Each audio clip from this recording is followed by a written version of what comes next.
Ahí está. Vamos a poner a grabar y vamos viendo y cualquier cosa me van preguntando. Pará, tendría que estar compartiendo la pantalla y no lo estoy haciendo. Ahora, ahí está. Compartir pantalla. Bien.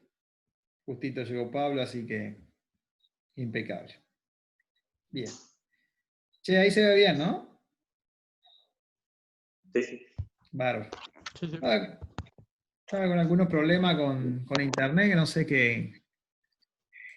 Bueno, esta, ya les digo, una charla que yo doy hace varios años, 2 o 3 años, y empezó con una situación particular, ¿no? A mí me tocó hace unos cuantos años viajar. Hola Pablo, ¿cómo estás? ¿Todo bien? Bien, bien, ¿qué tal, Justo estábamos arrancando. profesor? ¿Cómo anda? Bueno, Bien. sí, gracias. No, por favor. Bueno, les contaba. Esta es una charla que ya les digo, arrancó, a mí se me ocurrió hace unos años, yo justo estaba viajando, tenía la suerte de viajar, yo tengo un hermano que vive en Estados Unidos, y bueno, lo íbamos a visitar, y teníamos una realidad frutícola en la región. En la región estaba pasando esto que ustedes ven acá en la foto. Había protestas de los productores de frutas, de citrus, y estaban tirando frutas a la ruta, estaban cortando las rutas con frutas, ¿no? Una imagen bastante impresionante, ¿no? Para alguien que está en la producción como nosotros, ¿no? Y frutas de muy buena calidad tiradas en la ruta, ¿no? Y la explicación, o en este caso, fíjense en la foto de la izquierda, son árboles con fruta en el suelo porque no se cosecharon, no porque se la cayó por algún motivo, sino que simplemente el valor al que estaba la fruta no permitía que esa fruta se coseche. Una locura desde el punto de vista de producción de alimentos, un sinsentido que solamente pasa en lugares con poco sentido como a veces este. Entonces, a mí se me generó esta cuestión de este impacto, ¿no? De ver la fruta, la comida tirada en el piso.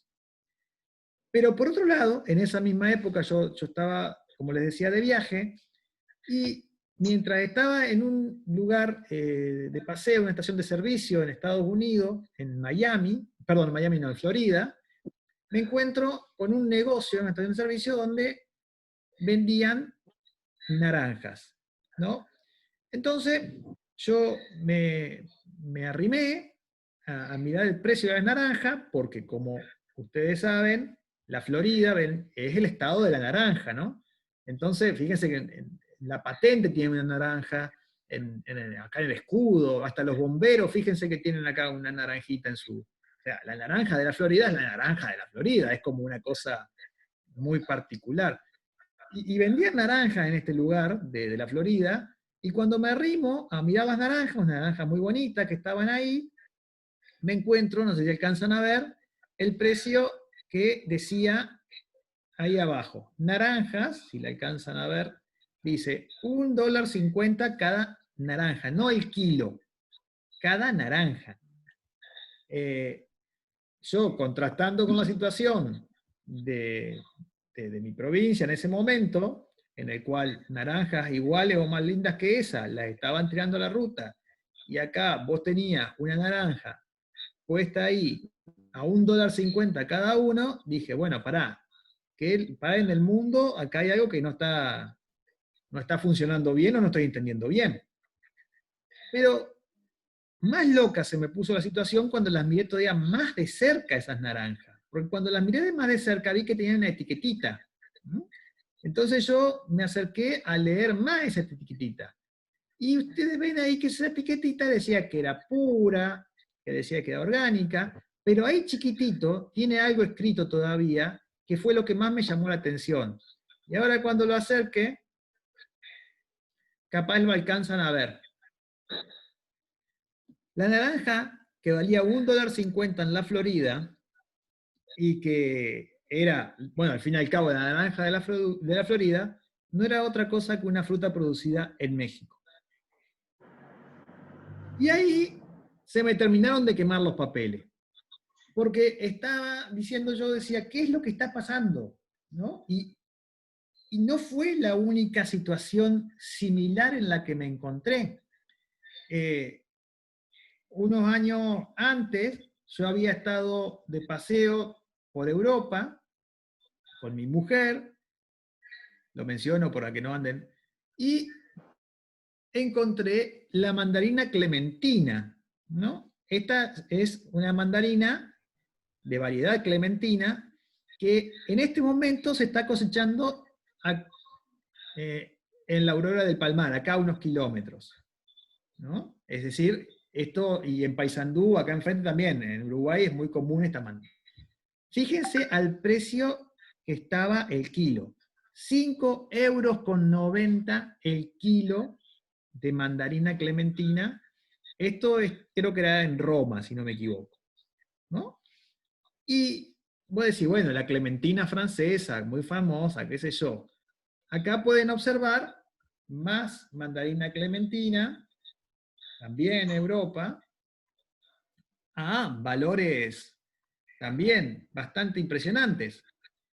Pero si ustedes alcanzan a ver acá, esta clementina, en Francia, está 2,68 €, 2,70 € el kilo, 2 €, que a plata de hoy, bueno, ustedes hagan los cambios, pero lo más curioso de todo es que tanto esta mandarina como esta mandarina de 4 € el kilo, toda era producida en América del Sur, en África, esta en África del Sur, y esta en Uruguay. Es decir, que nosotros, casi en sintonía, estábamos tirando frutas a la ruta, tirando la basura, no cosechando, y en otros lugares del mundo estaban cobrando fortuna por frutas que nosotros tranquilamente producíamos, estábamos produciendo y podíamos producir en perfecta calidad. Y el círculo se me terminó de cerrar cuando volví a mi casa y me fui al supermercado a comprar naranja y me encontré estas porquerías. Porque estas porquerías que estaban en la góndola del supermercado acá en mi casa, a 25, en ese momento estaba, sí, 25 pesos el kilo, hace un tiempo atrás ya, pero la calidad era pésima, a pocos kilómetros del lugar donde estábamos mandando frutas que se vendían a 4 € el kilo en Francia. Y vos decís, ¿pero qué pasa? Entonces, me encontraba que estábamos vendiendo frutas que vos veías en supermercados a 3 o 4 dólares o el kilo o más, a 0,075 $ el kilo en cada planta. Eso era el valor en ese momento. Ahora la proporción es muy similar, es lo que se está pagando. Entonces, ahí se me ocurrió hacer esta charla y plantearla con este nombre, ¿no? Las frutas y la complejidad, y su complejidad. ¿Qué es lo que pasa? ¿Por qué nosotros encontramos lugares donde una misma fruta vale mucho más? Y no tiene que ver con la fruta, no tiene que ver solamente con la calidad de fruta, tiene que ver con otras cosas. La fruta es un factor más dentro del proceso, ni siquiera el sabor es determinante dentro de ese proceso.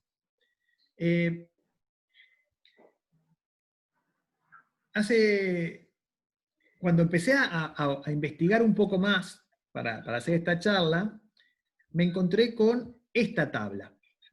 Esta es una tabla que muestra la diferencia que hay y que no ha parado de cambiar entre el precio de origen de los distintos productos y los precios de destino. Fíjense, por ejemplo, lo que se le paga a un productor por 1 kilo de acelga. ¿Y a cuánto se vende en el supermercado 1 kilo de acelga? 276% de diferencia. ¿Y cuánto le queda al productor? El 26% del valor. Miren lo que quieran, desde el limón hasta la naranja, y eso no ha parado de seguir agrandándose la brecha. Hay una diferencia muy grande entre lo que se le paga al productor y lo que paga el consumidor. Y hay una desconexión absoluta entre el productor y el consumidor. ¿Cómo es posible que nosotros, que vivimos en una zona en la que se produce una calidad espectacular de fruta, con toda lo mejor que se puede pedir de una fruta, nos la pasemos comiendo porquerías de rebote, de descarte, que llegan a los supermercados y que no llegan a la disponibilidad? Cuando tenemos productores que están a veces a menos de 10 minutos de nuestra casa, que producen productos orgánicos, de calidad, de primera, o a veces ni siquiera tenemos el estímulo de los productores para que hagan eso. Bueno, y ahí empieza un poco el análisis del asunto, ¿no? Esto acá que yo les muestro, la saqué en Uruguay. Esta la saqué en un supermercado, en tienda inglesa, en Atlántida, Pablo. Ajá. Esto, yo le saqué esta foto a la góndola de uvas, porque esto es como tiene que ser un supermercado, como tiene que tener una góndola, un supermercado, en época de vendimia. Porque si vos tenés un país que es productor de uvas, y tenés un lugar que es productor de uvas, eso se tiene que reflejar en el supermercado, en la góndola o en el acceso que tiene la gente que vive en ese lugar. Eso tiene mucho que ver con la soberanía alimentaria. ¿Cómo puede ser que nosotros seamos los principales productores o muy buenos productores de determinado producto, pero no probemos un producto de buena calidad de nuestra región? Claro, claro. Esto cuando yo lo vi dije, esto es como tiene que verse una góndola de uvas de una zona productora de uvas, con toda la variedad de uvas habidas y por haber, y que la gente tenga disponibilidad y que pueda elegir y que sepa de dónde viene. Bueno, entonces ahí empecé a investigar un poco más y a revolver, o sea, tampoco descubrí la pólvora, pero quedó este triángulo, ¿no? Este triángulo en el que vos tenés al productor, al producto y al consumidor. Son los tres ejes del asunto. Y hay un ida y vuelta. Va producto, va dinero, va información, y acá es donde se está viciado el asunto de la comunicación entre el productor y el consumidor. Pero bueno, no nos concentremos solamente en el producto y en el productor. Vamos a hablar de esto, hablemos del consumidor. ¿Quiénes compran y consumen lo que se produce en el mundo? Nosotros tenemos que conocer a quiénes queremos venderle lo que producimos. Yo tenía un asesor que me decía, vos averiguá qué es lo que la gente quiere comprar, después ve cómo lo producís. No producís, después ves cómo lo vendés. Vos averiguá qué es lo que la gente quiere comprar y vos después ves cómo te acomodás para producirlo. Esa es una filosofía muy interesante. Hablemos un poquito de los consumidores. Nosotros estamos en un mundo que está creciendo en forma exponencialmente acelerada, ya estamos llegando a los 10.000 millones de habitantes en el mundo, todos concentrados en el hemisferio norte y casi todo, el 70% en Oriente, ¿no? En toda la zona de India, China y sudeste asiático. Ahí tenés el grueso de la población mundial, y la población mundial cada vez come mucho. ¿Ah? Afortunadamente no se cumplió lo que decía el matemático Malthus. Malthus era un matemático que había predicho que la producción de alimentos de la Tierra no iba a alcanzar para alimentar al nivel de crecimiento poblacional que tenía la Tierra, eso lo dijo en 1900, pero como cambió la tecnología de producir alimentos, cambió y evolucionó con la aparición de los fertilizantes, con la aparición de los biocultivos, con la aparición de la mecánica en la producción de alimentos, en la recuperación de tierras de producción de alimentos. Entonces el mundo hoy puede producir mucho más alimentos de lo que podía antes. El tema es qué calidad de alimento, pero esa es otra discusión. El mundo está creciendo y el mundo tiene que comer, no hay vuelta que darle. Más que andar en auto tiene que comer, o sea que es mucho más importante la comida que el petróleo, y más que andar en auto tiene que tomar agua, o sea que mucho más importante la posibilidad de tener agua dulce y el petróleo, eso es otro tema también. El mundo tiene países pobres y países ricos, pero también tiene países con más hambres y con menos hambre, o con más demanda de alimento o con menos demanda de alimento. No necesariamente los países con hambres son siempre pobres. Muchas veces los países con necesidad de alimento tienen dinero, pero no tienen comida. Nosotros, Argentina y Uruguay, somos países naturalmente productores de alimento con una muy baja densidad poblacional.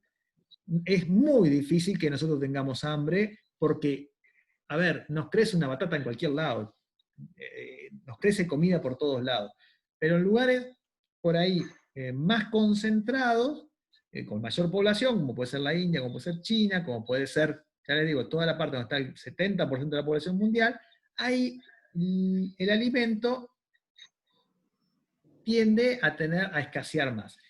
Y ha pasado en estos últimos años un fenómeno muy interesante.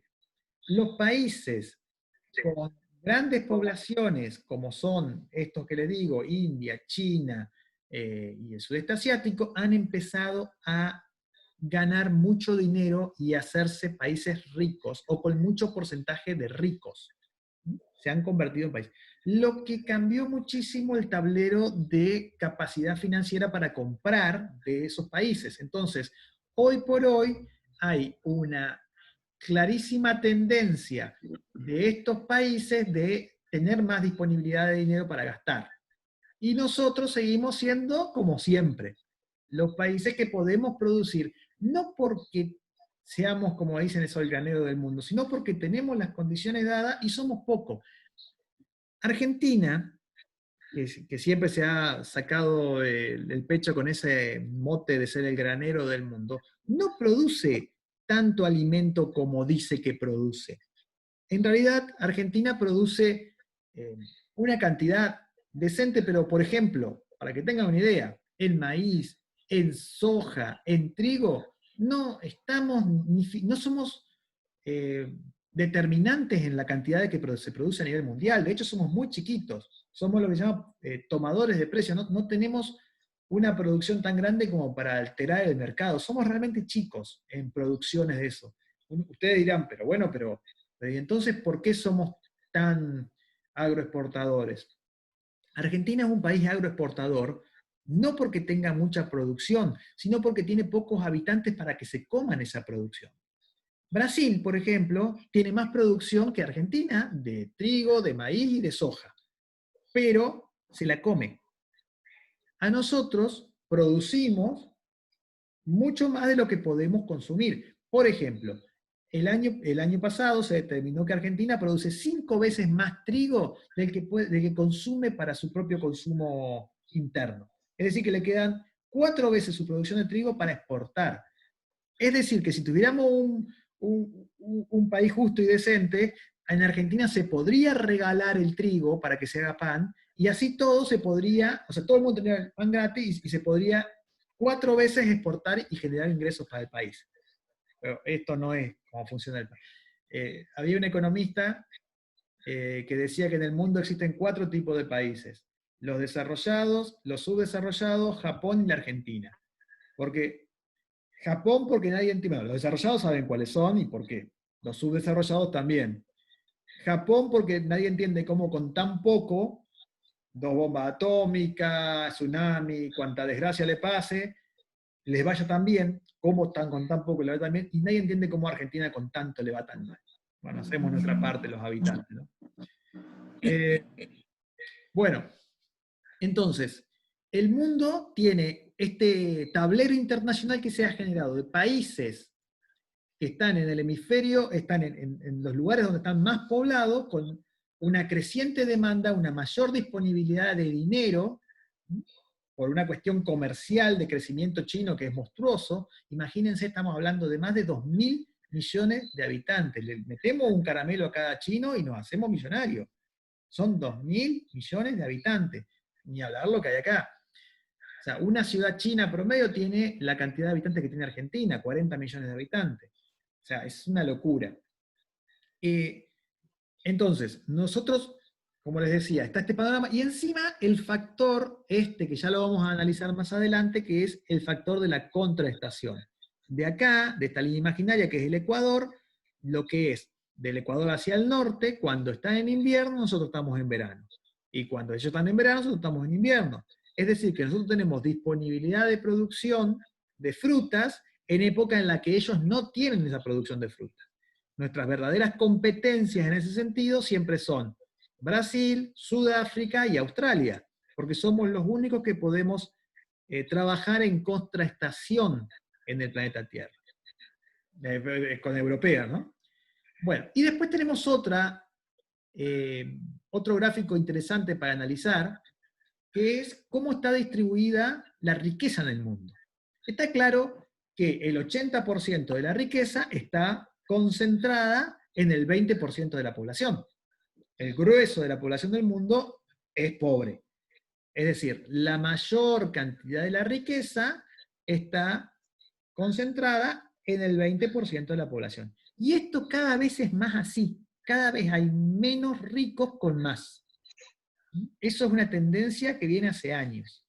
Entonces, fíjense cómo nos paramos ante el mundo. Nosotros, ya sabiendo eso, tenemos mercadería para vender porque somos pocos, y tenés una gran demanda de hambre. Fíjense que los países colores más rojos, ¿no?, son gente que compra, que tiene, algunos con más plata y algunos con menos plata. Entonces, una de las preguntas que uno se hace estratégicamente político viendo desde acá, es decir, bueno, a ver, ¿qué tanto problema tenemos nosotros para andar desesperados tratando de vender? Si vos tenés acá mucha demanda y podés elegir a quién venderle. Por otro lado, nuestro país, con las condiciones que tiene, que es un país muy largo, con tanta latitud y con tanta altura, ustedes saben que salimos desde el nivel del mar y llegamos hasta los Andes a una gran altura, tenemos una gran variedad de climas, por lo tanto podemos producir prácticamente cualquier cosa. Prácticamente cualquier cosa podemos producir en Argentina.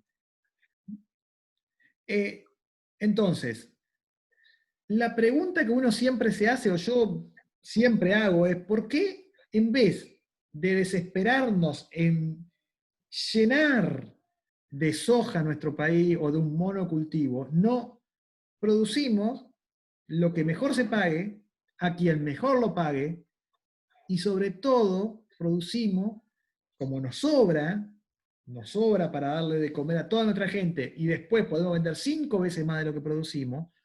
¿Por qué no producimos alimentos de calidad para nosotros? Para nosotros. Claro. ¿Qué voy a decirte a vos, Pablo, de lo importante que es tener alimentos de calidad para nuestra población? Claro. ¿Cuánto se refleja en la calidad de vida de nuestra población? Claro. Bueno, entonces, una vez que nos concentramos en el panorama mundial, yo ahora me voy hacia los productos, ¿no? ¿Qué podemos producir? En el mundo existen 2 tipos de productos. Existen los commodities y los specialties. ¿Tá? El commodity es un bien que se puede producir en masa y lo puede producir cualquiera. Y se le pierde la identificación. Es decir, yo encuentro petróleo en mi casa, en el fondo de mi casa, lo vendo y entro al mercado internacional como petróleo. No es petróleo de Peragalo o de Colón. Cobre, metales preciosos, el oro, el acero, el maíz es un commodity. Son productos que cualquiera puede producir. Yo produzco una naranja, la meto en el mercado internacional y listo. Entra junto con la naranja del chino y la naranja del sudafricano y es naranja. Fin de la historia. Nunca supiste dónde salió, nunca supiste quién la produjo, nunca supiste cómo llegó. Los commodities tienen un precio. Cotizan en bolsa y todo el mundo sabe lo que está y estamos todos de acuerdo. Suben unos centavos, bajan otros centavos, a veces se desploman, a veces suben de acuerdo a la oferta o demanda que hay en el mundo. pero tienen un precio determinado. Y no lo manejamos nosotros. El commodity lo maneja el precio aquel que lo produce más. El que más commodity te produce, más manejo del precio tiene. Por ejemplo, la OPEP, que es la Organización de Producción de Productores de Petróleo del mundo, donde están los árabes, los sirios y todo esto, la OPEP maneja el precio del petróleo, porque son los que más producen. Estados Unidos maneja el precio de la soja, porque es el que más produce. Aquel que tenga mayor cantidad de producción maneja el precio de eso, porque es el que determina la oferta y la demanda. Vos ofreces más, baja el precio, ofertas menos, sube el precio. Eso es un commodity. Y ese es el mercado que tenemos que tratar de esquivar. El mercado de commodity. A nosotros no nos sirve producir commodity. Está bien, la soja es un commodity que nos ha dado un montón de plata. La carne es un commodity que nos ha dado un montón de plata. Pero son situaciones circunstanciales porque el mercado está alto y hay una gran demanda. Pero como nos está dando plata, nos deja mirando la fiambrera en cualquier momento. Y después tenés los specialties. Son bienes más reducidos en cantidades limitadas, tienen alto grado de especificidad y son específicos y están vinculados en algún aspecto con lo que es la producción específica. Es decir, un producto que solamente se puede hacer en un determinado lugar. Por ejemplo, qué sé yo, mi mujer hizo un guiso anoche que comimos, ese guiso es el guiso que hizo mi mujer, es un specialty, no se puede hacer, no hay ningún chino que pueda hacer ese guiso. Pueden hacer mejores o peores, pero ese no lo puede hacer nadie. Eso es un specialty. Y eso ya domina, el que lo produce domina su propio mercado. Los que son unos maestros con el tema del specialty son los vinos. ¿No? Miren latitud 33. ¿Quién corno puede hacer un vino de latitud 33 en un lugar que no sea a latitud 33? Del Ecuador 33 grados hacia el sur, o de última hacia el norte podés hacerlo si querés. Estancia Mendoza. Vos no vas a hacer un vino Estancia Mendoza en San Juan. Es de Mendoza. Esto se llama specialty. Y este tipo de cosas le da valor. No son los últimos casos, los únicos casos. Vos empezás a buscar specialty y encontrás por todos lados. Desde, bueno, creo que el más conocido por nosotros, José, es el dulce de leche de la escuela agrotécnica. Cualquiera puede hacer dulce de leche, cualquiera puede hacer dulce de leche, pero no cualquiera puede hacer dulce de leche en la escuela agrotécnica, solamente se hace ahí. Después que vos logres darle un valor extra, que valga mucha guita, valga poco, qué sé yo, porque sea bueno, porque sea malo, lo que sea, pero nadie puede hacerlo en otro lado que no sea ahí. Más aún, los italianos son unos genios en esto. Cuando los tipos inventan el queso parmesano. ¿De dónde es el queso parmesano caro, el que se paga bien? De Parma. El resto lo podés hacer, vos podés hacer queso, pero la patente, el nombre, está en Parma. La pizza calabresa. La champaña. ¿Dónde es la champaña que es la champaña? De Champagnat, de Francia.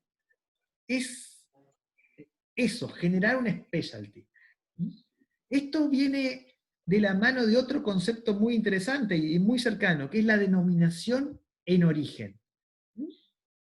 Acá tenemos specialties con denominación de origen, productos de Colombia, pimentón de Murcia, vinos de Alicante.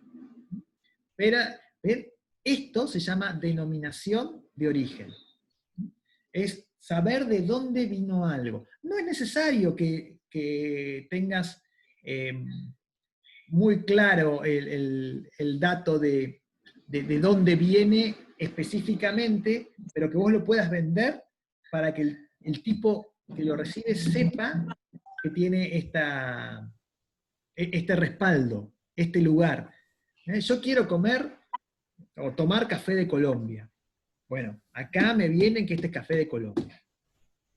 Eso, todo esto que yo le estoy diciendo, se refleja en dinero, en mucho más dinero, porque nadie puede ponerle el precio a una cosa con la que no hay mercado de competencia. Vos querés tomar café de Colombia. Nadie te puede venir con café de Brasil a competir. Si vos querías café de Colombia. ¿Qué otras formas de diferenciación están apareciendo y sumando a esta movida? Por supuesto, la producción orgánica. Hoy, más que nunca, cada vez lo orgánico, lo agroecológico, lo amigable con el ambiente. Es cierto que hay mucho curro en esto, que hay mucha gente que está tratando de tomar el nombre orgánico y hacérselo como propio y generar negocios con la certificación, pero lo cierto es que la gente, al fin y al cabo, el cliente está queriendo comer sano, saber de dónde viene y no tiene problema en pagar un peso más por esto. Cuando hoy veíamos al principio de la clase, la gente quería comer naranjas de Florida. No sabía muy bien por qué, pero quería hacerlo. Otro concepto muy interesante que está llegando ahora, que es la trazabilidad. ¿Qué es la trazabilidad? Saber de dónde viene algo. ¿Quién lo produjo? ¿Cómo? Muchas veces tenemos un montón de productos a los cuales nosotros podemos hacer una trazabilidad y cobrarlo más caro. Decir, bueno, mira, este producto tiene trazabilidad. Mira, Juan salió de la vaca Lola que está en aquel campo y le sacamos la leche a tal hora. De ahí Juancito recibió esa leche y la revolvió en la paira a tal hora, de tal forma. Juancito la envasó, dejó enfriar y hizo dulce de leche.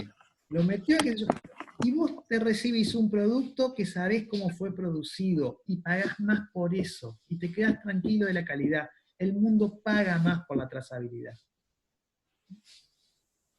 Fíjense que parecen cosas descabelladas que estamos hablando, pero si ustedes se ponen a pensar en sus propias producciones, en los propios lugares donde viven, lo encuentran, porque es simple, es sencillo, es agarrar un producto, ver de dónde viene, ver quién lo hizo y comerlo tranquilo, ver cómo se hizo. Acá tenemos de vuelta este sistema de trazabilidad que está recontra estudiado y que se hace en todo el mundo, no tiene tantos misterios, pero que de alguna forma da la sensación que a veces la industria trata de complicarlo para que no lo pueda hacer cualquiera. Y yo creo que debería poderlo hacer cualquiera. Todos deberíamos poder producir con esta forma fácilmente. No deberían ser procesos complejos, administrativos o burocráticos. Esto tenía que ser simple y accesible porque estamos hablando de alimentación, de nuestra alimentación, de la alimentación de nuestra gente, y a esto creo que cuando uno habla de esta palabra que está tan de moda ahora que es soberanía alimentaria, estamos hablando de este tipo de cosas. Y cuando formamos gente en las tecnicaturas, yo creo que es muy importante que estemos formados en estas cosas.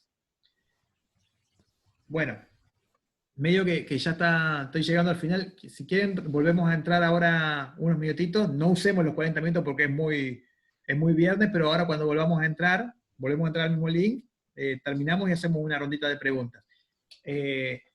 Bueno, esto acá, ahora se va a acordar un ratito, ¿no?